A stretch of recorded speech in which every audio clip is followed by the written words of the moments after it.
You'll be fine in the garage for a while. She slept there for 2 nights. On the third, she handed him the eviction notice. Her daughter-in-law barked across the kitchen table, her voice slicing through the quiet of the morning. Listen, old hag, in the house, you're suffocating us. The garage is the only way this family can breathe. Think of it as a test of endurance. If you survive the winter out there, we might reconsider. She slammed her coffee cup down so hard it rattled the saucer. Margaret sat there, her hands folded in her lap, feeling every inch of her 75 years, waiting in the silence she dared not break.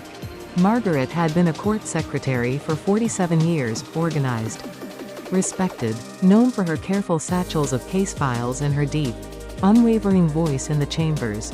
But after a mild stroke 3 months ago, she could no longer walk the lines of life the way she used to. She thought she was heading home to the warmth of familiar routines. Not to a cold garage filled with dust-covered boxes and forgotten gardening tools. She now lived in Harrisburg, Pennsylvania, with her son and his wife. Their home, their world. After the stroke, the doctor said she should not be alone. Her son, Michael, insisted she move in temporarily so they could help her. She agreed, thinking they meant to truly help with groceries, help with appointments, help keeping an eye on her medications. But she did not imagine she would soon become a burden to be swept out of sight. The morning after her first night in the garage, Margaret woke to a floor covered in sawdust. Her bed was a simple folding cot with a threadbare blanket. There was no heat running, no window letting in light. A single flashlight hung from the wall. Margaret lay there, staring at the ceiling beams, counting their cracks and the way the paint bubbled. She found herself missing courtrooms. She missed the echo of voices and the steady tap of typing. She missed the crisp smell of paperwork. Later that morning, her son poked his head out. "You okay, Mom?" he asked, half concerned, half unwilling. He wore rumpled sweats, just like his wife. She nodded. Her voice felt like ash in her throat. He sighed. "We'll get you a space heater soon. Just need to check the breaker." "Okay," she managed to say. When he shut the door, she heard his wife's whisper, "If she freezes to death, we don't have to deal with power of attorney or property transfers." And then her voice rose. "It's better than dealing with this every single day." Margaret stayed still, pretending to sleep. Her hands felt weak, but her mind was as sharp as ever. She remembered filing warrants, turning pages of testimonies, managing courtroom schedules for 80-year-old judges with tremors. She had never felt so useless. She got up and found her robe hanging over the garage door. She wrapped it around herself and sat on the cot, hands in her lap, breathing in the smell of cardboard boxes and rusty tools. She wondered what they had used her for before. Had she become a reminder of aging and dependence? The second night was colder. She pulled the thin blanket over her and prayed she wouldn't wake shivering in the middle of the night. She thought of her husband, his laugh, the way he held her when she cried about the stroke. She thought of their small apartment, now sold, of the courtroom corridors she would never walk again, of every dusty document she signed in steadier days. Morning came again with a low chirping sound that startled her awake, her phone. She had hidden it in the glove compartment of their car before moving in. She answered. It was her niece calling from Baltimore. "Aunt Margaret, how are you feeling?" she asked. Kindness in her voice. "I'm managing," Margaret said softly. Her niece's voice quivered. "You sound cold, physically cold. Are you safe?" Margaret swallowed. "I'm safe," she replied. "Mom told me you were staying in the den." Margaret paused. "I sleep in the garage." There was a long silence. "Mom, that is illegal. You should not." Her niece hung up. Margaret closed her eyes. Legal. Margaret had been so concerned with being polite, with not making trouble, with showing gratitude. But gratitude sits in a comfortable chair by a warm fire. This was gratitude in shivers. That afternoon, Margaret kept busy. She found the small toy trunk they had brought with her granddaughter's childhood blankets. She lined her cot with one of them. If you've ever felt like you were pushed to the side, just like Margaret, know that you are not alone. Sometimes, the greatest strength lies in standing up when everything seems to be against you. Margaret folded the blanket neatly and placed it beside her. She turned the flashlight so it faced her cot instead of the shelves, offering a small sense of sanctuary in the cold. dark garage, but the truth was, she wasn't welcome, not safe, and certainly not at home. That evening, through the thin walls, she overheard her son and daughter-in-law. Michael's frustrated sigh burned through her like a sharp blade. "I can't believe she's still alive," he muttered. "Are you hearing that?" his wife replied softly. But her words still cut through the air. Better alive than with power of attorney to sign, taxes to file, emotional breakdowns of our own. "You're not ready," Michael said. "We have to wait until the lawyer says she's incompetent." Margaret pressed her ear against the vent. Competent? That word echoed in her mind like an accusation. They were preparing paperwork, while she lay freezing in the dark because they had the money. And they wanted control. Tears pooled in the shadows as she curled into herself on the cot. This wasn't grace. It was judgment. This wasn't family. It was a cold calculation. Margaret prayed that night, prayed she wouldn't freeze. She prayed that her mind would remain sharp. That someone somewhere would see what was happening. She remembered the courthouse, her days there. The clack of the gavel. The rustle of legal briefs. She remembered the authority in her hands. The confidence she had once felt. And she realized, she still had that authority. She still had words. She still had clarity. She still had enough to act. Those 2 nights in the garage were a trial of endurance. They wanted her to stay silent. To disappear behind dust and shadows. But Margaret learned something vital. Survival didn't mean silence. And endurance didn't have to be compliance. That realization sparked something in her, a fire that carried her into the next morning. On the 3rd day, she walked into their dining room, clear-eyed and composed, and handed them the eviction notice. Signed by her lawyer and endorsed by a retired judge who knew her well, a judge who remembered what justice felt like. Even when it was served from a cold garage. The first night in the garage had been colder than she expected. She layered on every sweater she could find, pulled the rough blanket tight across her shoulders, and tried to ignore the draft seeping under the door that connected the garage to the main house. Every sound outside, the rustle of leaves, the distant hum of traffic, seemed magnified. The metal bar of the cot dug painfully into her spine, and her bones ached. She curled into herself like a wounded animal, waiting for the night to pass. But it wasn't just the cold that kept her awake. It was the memories. She thought about Michael as a boy, his wide eyes when she packed his lunch.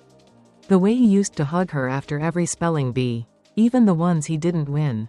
She remembered working double shifts, typing court records until her fingers were numb so he could have new shoes and piano lessons. She remembered scraping together money for his college tuition when his father's pension ran out. Sacrificing her own vacation so he could study finance at a university 3 states away. And now, here she was, shivering in his garage, like a forgotten piece of furniture. The next morning, Margaret sat on the edge of her cot, her knees stiff, her breath visible in the cold air. She poured a little water from the thermos they'd left her, lukewarm. Barely enough to soothe the tightness in her chest. There was a bowl of rice porridge on a tray beside it, cold. With no spoon, she used a plastic fork from her purse, then waited until she heard them leave before slipping out the side door. She walked slowly to the mailbox, just to move her legs. Her joints screamed in protest, but she kept her back straight. That afternoon, through a small crack in the garage window, she watched them return, carrying grocery bags full of wine, chips, and party platters. Laughter echoed across the driveway. It was a birthday. She had forgotten. Michael's wife, Rachel, was turning 42 that day. From the garage, Margaret watched them gather in the living room. Through a gap in the curtain, she saw them pop champagne. Someone brought out a cake. A banner taped across the wall read, "Happy birthday, Rachel," in gold letters. No one came to the garage to check on her. No one brought her a slice of cake. That night, Margaret coughed until her throat stung. She tried not to make a sound. She wiped the blood with her sleeve, then tucked the cloth under the mattress so no one would see. She didn't knock. If you've ever felt overlooked or dismissed, remember, your worth isn't determined by how others treat you. Stand tall and take action for your rights. Share your story, subscribe, and join us in the fight for dignity and justice. Margaret had heard enough. They had made it clear, she was not to interrupt their family life. Around midnight, she heard footsteps on the back porch. The walls in the garage were thin near the water heater. She pressed her ear to the wall and held her breath. It was Michael talking to someone on the phone. His voice was low but sharp. "She's still here," he said. "Yeah, I thought she'd last 2 days. Tops." There was a pause. "No, we can't move forward until we have proof she's not competent. The lawyer said once we get 2 more medical reviews, we can apply for full guardianship." Another pause. "She won't sign anything. She just sits in there like a ghost." And then he chuckled. "I swear, Mom's tougher than she looks. But if she slips even once, forgetfulness. Confusion, we can file." Margaret stepped back from the wall. Her stomach turned. Guardianship. That's what this was about. They weren't just cruel, they were calculated. They wanted control of her medical choices, her finances, her remaining assets, and they were waiting for her to crack. To cry, to forget, to falter. They had mistaken her silence for surrender. It was a mistake. Margaret sat back on the cot, hands trembling, not from fear, but from fury. She wrapped the blanket tighter around herself and closed her eyes. But she wasn't resting, she was remembering. By the time morning came, Margaret had a plan. Not revenge, not anger, just truth. Truth delivered with the same precision she once used to prepare court documents. With the same voice she once used to announce, "All rise," in a courtroom. They thought 2 nights in the cold would make her weak. They had no idea who raised the roof they were drinking under. And she was about to remind them. Quietly, completely, and without raising her voice. Her granddaughter Lily had given her the watch 2 Christmases ago. "You have to stay sharp, Grandma," she said, placing the sleek little thing on Margaret's wrist with pride. "It tracks your steps, monitors your heart rate, and if anything ever happens, it records." At the time, Margaret smiled and humored her. Lily was always so thoughtful, so practical, so much like her mother, Margaret's daughter, who had passed away far too young. Margaret wore the watch every day, mostly to appease Lily. She never imagined it would become her shield. But that night, after hearing Michael's whispered plans for her guardianship, Margaret tapped the watch face 3 times. The screen blinked once. Red. That meant it was listening. And Margaret began recording. The next morning, she didn't speak a word during breakfast. Not that anyone offered her anything. But she passed Michael in the hallway while he refilled his coffee and smiled at him like nothing had happened. She went back to the garage, closed the door. Later that afternoon, they had guests again. Michael's college friend Sam was visiting, a loud, boisterous man with opinions as big as his belt buckle. Margaret heard their conversation from the kitchen, just a few feet beyond the garage wall. "She's still out there?" Sam asked, laughing. "Yeah, in the garage." Michael's voice was low. "No way. That's cold-blooded, man," Sam said. "She'll be fine," Michael replied, adding with a chuckle, "That house has been ours since we got married. Just missing the paperwork." Rachel chimed in. "Garage is the only place she can die and not inconvenience anyone," Rachel said, and they all laughed. Margaret pressed the watch again. Another blink. Another file saved. She recorded it all, their laughter, their words, the sheer cruelty disguised as casual conversation. That night, Margaret reviewed the files. The audio was clean, crisp, every word pronounced clearly. The kind of evidence she used to help file formal reports. The kind of testimony judges leaned forward to hear. She opened the garage's hidden Wi-Fi network. Michael thought he'd shut down access. But he didn't know the second line Margaret had installed during the renovation she'd paid for 5 years ago.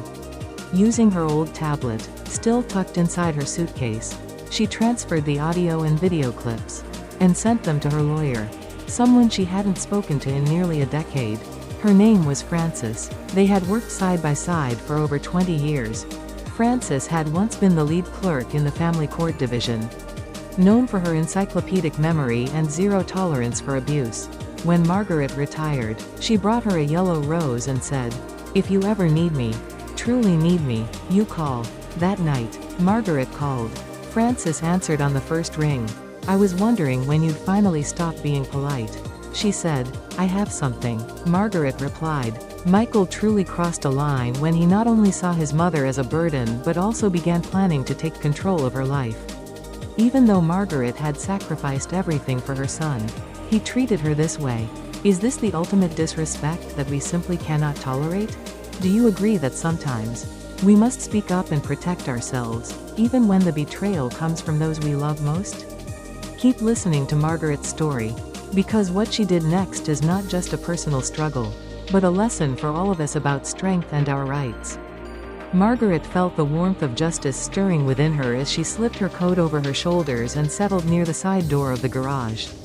It was past midnight, and the air was heavy with anticipation. She held her phone close to her chest as it rang, her hands trembling, not from fear, but from the weight of what she was about to do. When the voice on the other end answered, it was exactly as she remembered, measured, steady, and low. "Margaret," he said. "Yes, Judge Benton," Margaret replied. "I hope I didn't wake you. I've been waiting for this call for years." He sighed, his voice warm with recognition.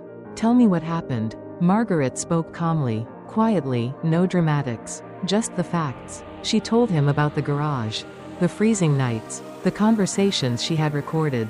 She explained the plan for guardianship, their voices calling her a burden, their laughter over her death. "I have the files," she said, "audio, video, dates, faces. You will hear everything." There was a pause. Then, Judge Benton's voice came through clearly. "I told you once, if you were ever betrayed, you call me first." "I remember," Margaret whispered. "And I told you why." He continued, "Because no one remembers the sharpest woman in the room until it's her word against theirs. And when it is, they lose." Margaret's throat tightened. "Can you help me?" "I'm a retired judge," he replied, "but I still have friends, good ones. I know which doors to knock on." That night, they built a plan layer by layer. Like the legal strategies they had used to prepare cases, no mercy and high stakes. By 3 a.m., the petition was submitted through a secure channel. Margaret's lawyer, Francis, had already drafted it. They filed for a temporary restraining order against Michael and Rachel, citing elder abuse, financial coercion, and unlawful living conditions. They included a motion for asset freeze, citing the danger of immediate misappropriation. Margaret didn't sleep that night. She didn't lie down. She sat on the edge of her cot, her robe pulled tight, her eyes fixed on the shadows dancing across the garage wall. At 7:13 a.m., her phone buzzed. Order granted. Emergency injunction approved. Enforcement within 12 hours. 12 hours, that was all she needed. By 9 a.m., Francis had already contacted a court-appointed officer and local law enforcement. Margaret's name was cleared from dependent status in any medical evaluation Michael had submitted. A forensic auditor was assigned to review the financial activity on her accounts. At noon, while Rachel scrolled on her phone and Michael brewed coffee, Margaret walked out of the garage and into the kitchen, holding a sealed envelope. Michael turned. "Mom, you okay?" She set the envelope on the table, slid it across with 2 fingers, and said, effective immediately, "You are both prohibited from contacting, communicating with, or financially managing any aspect of my estate." Michael laughed, thinking it was a joke. Then Francis walked in behind her, followed by an officer with a clipboard and a badge. "Michael Harper," the officer said, "you've been served." Rachel dropped her mug, and it shattered. "What is this?" she cried. "Restraining order," Francis answered, "and notice of financial investigation."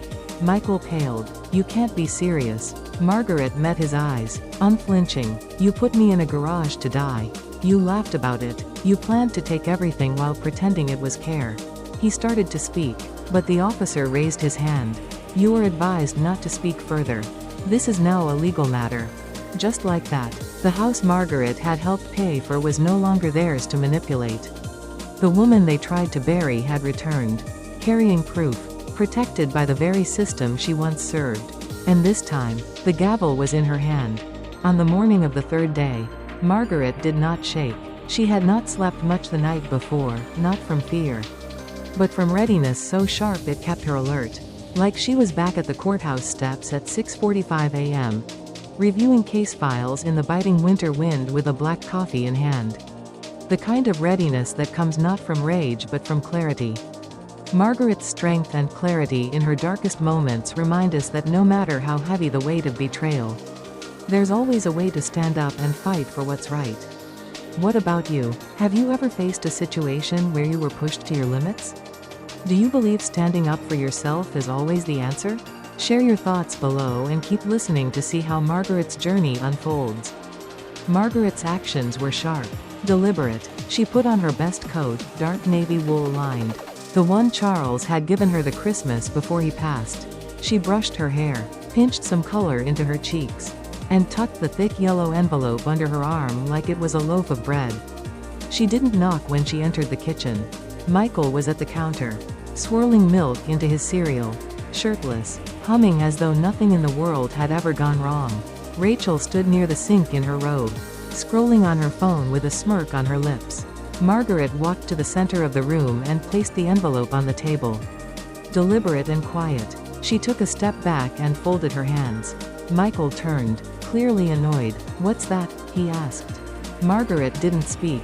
He rolled his eyes and grabbed the envelope, tearing it open with one hand as if it was junk mail. Then he froze. His eyes scanned the header, the court stamp, the black type, notice of legal complaint filed, elder abuse, financial coercion, and neglect. Plaintiff, Eleanor May Harper.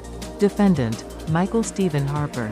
Rachel looked up, her fingers pausing mid-screen. "What is this?" she asked sharply. Michael gave a bitter laugh. "You filed a lawsuit against your own son?" "I filed a truth," Margaret said calmly. "You made the garage my home.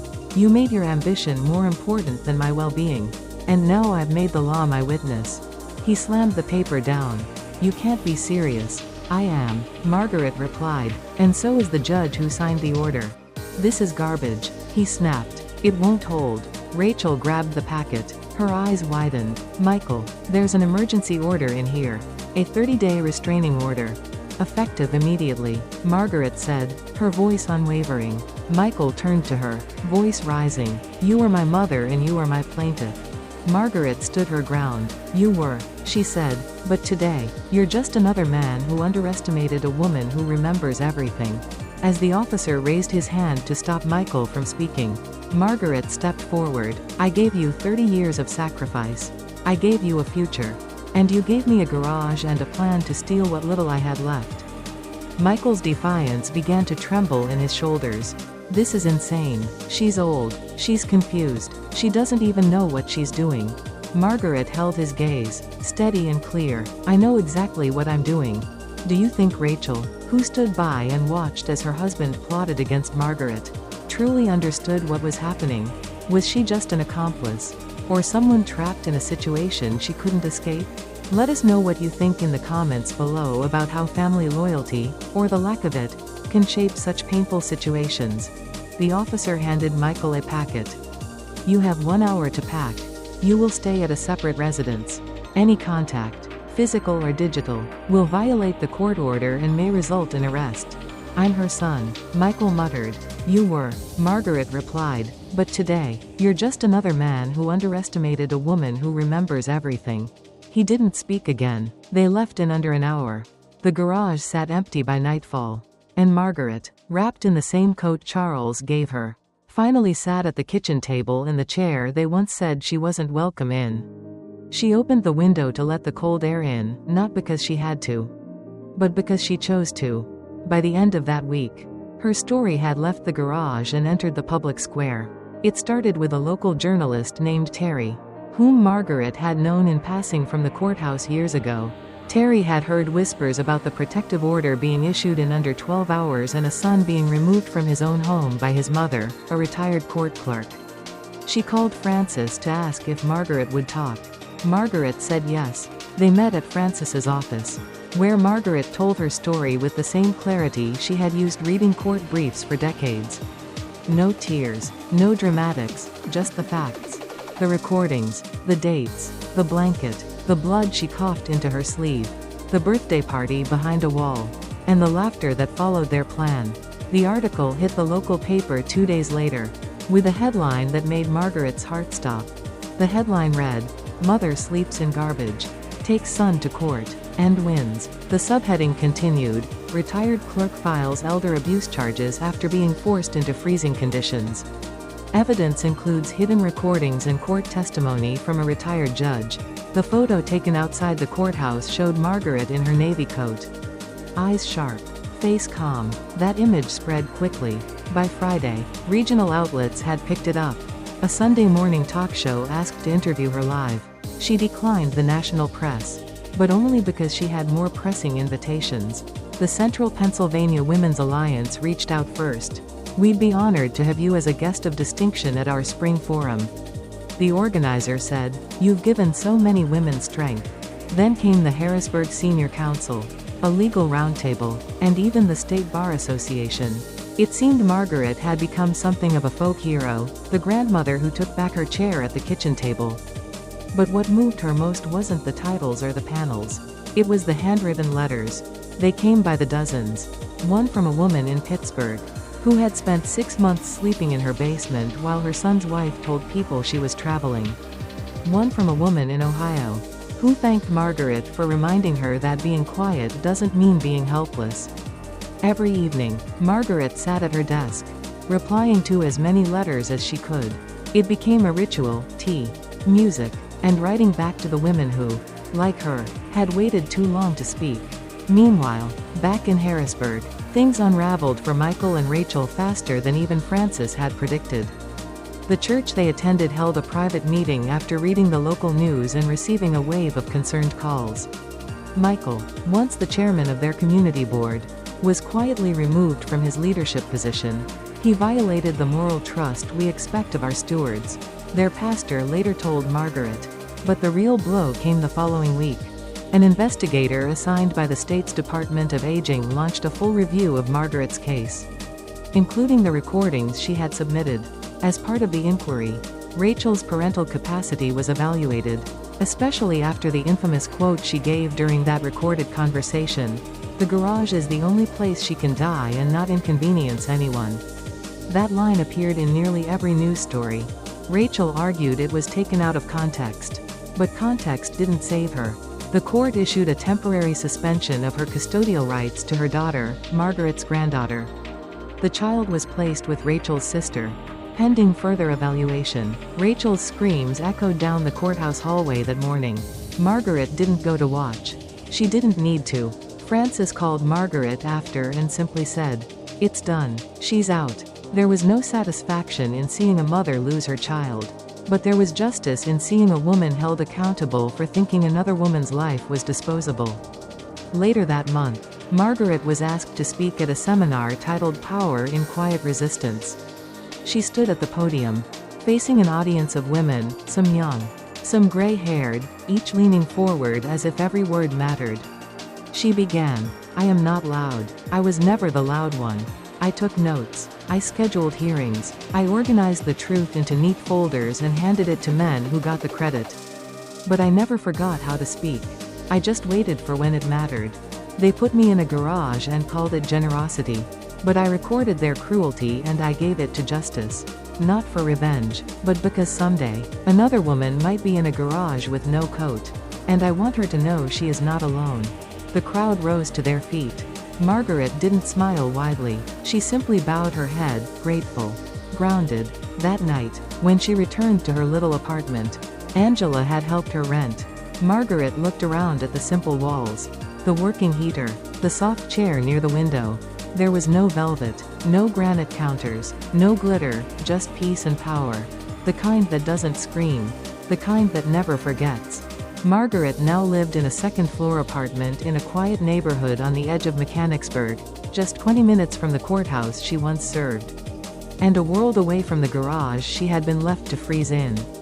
It wasn't grand, just 2 rooms, a small kitchen, and a cozy chair by the window, but it was hers. And she did not find it alone. Margaret's journey is a testament to the power of standing firm in the face of betrayal. What about you? Have you ever been pushed to your limits, only to discover a strength you didn't know you had?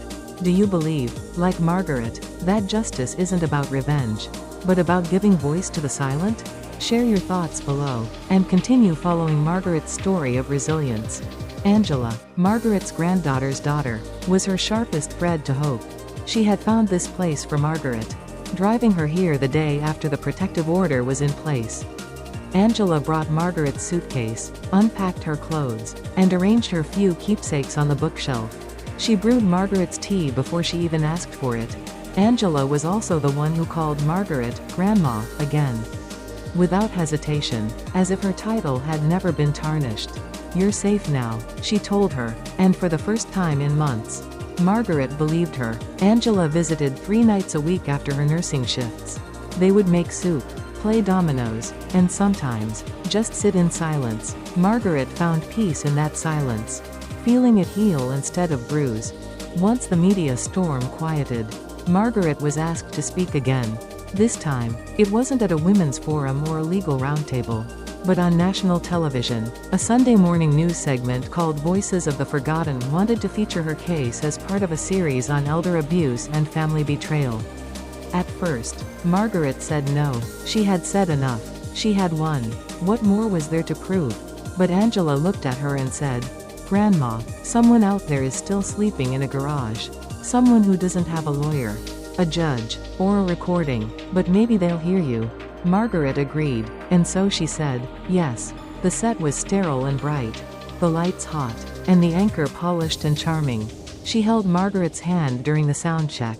Margaret wore her best navy blue blouse, her hair pinned back. The microphone clipped to her collar felt heavy, but she sat tall. When the cameras rolled, she began, "I am not here to cry. I already did that. I am here to remember. Because memory, when protected, becomes evidence." Margaret spoke slowly, not because she was old, but because she wanted every word to land like a footstep across ice. She told them the whole story, the stroke, the garage, the whispers behind the wall. Then she paused and said, "I do not hate my son. I mourn him. I mourn who he used to be. But I do not want him punished. I want people like him prevented." The segment aired 2 days later, and the station received over 4,000 emails. Some offered support. Some offered donations to elder abuse shelters. Some simply said, "I believe you, and now I believe myself." After that, Margaret began volunteering with the Pennsylvania Elder Support Network, consulting on cases where others, mostly women, weren't sure if what they were experiencing was enough to speak up about. She told them, "If you have to ask whether something is abuse, it probably is." She didn't consider herself a warrior. She didn't like war, but she believed in defense, in holding a line, in saying, "Not this time," because sometimes the strongest thing a woman can do is not scream, but endure, remember, and finally, tell. The house that had once been a symbol of her humiliation was still there, sitting quietly on a tree-lined street in Harrisburg. The one with the blue shutters and the lopsided mailbox she'd always meant to fix. But now, it was no longer their fortress. It was hers again. After the investigation concluded and the courts ruled in her favor, Margaret regained full legal ownership of the property. Michael and Rachel contested briefly, but the judge reviewed the original transfer documents, the ones they had tried to manipulate, and ruled them null due to coercion and fraud. Margaret's name was reinstated, and their names erased. Margaret didn't move back in. Instead, she put the house up for rent. Not to strangers, but to a young couple with a disabled parent of their own. Margaret met them personally. She saw the way they gently pushed their mother's wheelchair up the ramp. She heard the kindness in their voices as they spoke to her, asking about her comfort before their own. Margaret knew they were the right tenants. Every dollar of rent went into a fund she created, Justice in Silence. It wasn't a large organization yet, but its mission was simple: to provide emergency legal and emotional support for elderly individuals experiencing quiet abuse from their own families. Not the kind that leaves bruises, but the kind that leaves someone sleeping in a garage with no one to notice. Margaret worked with lawyers, social workers, and volunteers. They took calls, offered consultations, and listened to stories that sounded like hers. And they told those women, those men, "You are not alone. And you are not crazy." To launch the foundation, they recorded a short video. A camera crew came to her apartment, set up a single light, and a microphone. They asked her to speak freely. Margaret looked straight into the lens and said, "They thought I was just a little old woman who didn't understand what was happening. But I do. I understand contracts. I understand silence. I understand the law because I wrote it, filed it, enforced it for 47 years. They thought they could leave me in a garage. But I turned that cold into evidence. Margaret's journey shows that even the quietest voices can make the loudest impact. What about you? Have you ever felt the weight of betrayal from someone you trusted most? How did you handle it? Let us know in the comments, and continue to follow Margaret's story as she continues to bring justice to those who need it most. Margaret used to be a mother who cooked dinner and folded laundry. Now, she was a woman who issued consequences. Justice, she realized, doesn't always roar. Sometimes, it whispers. Sometimes, it watches. And when the time is right, it stands up. The video now played on the homepage of her foundation. It had been viewed over 500,000 times.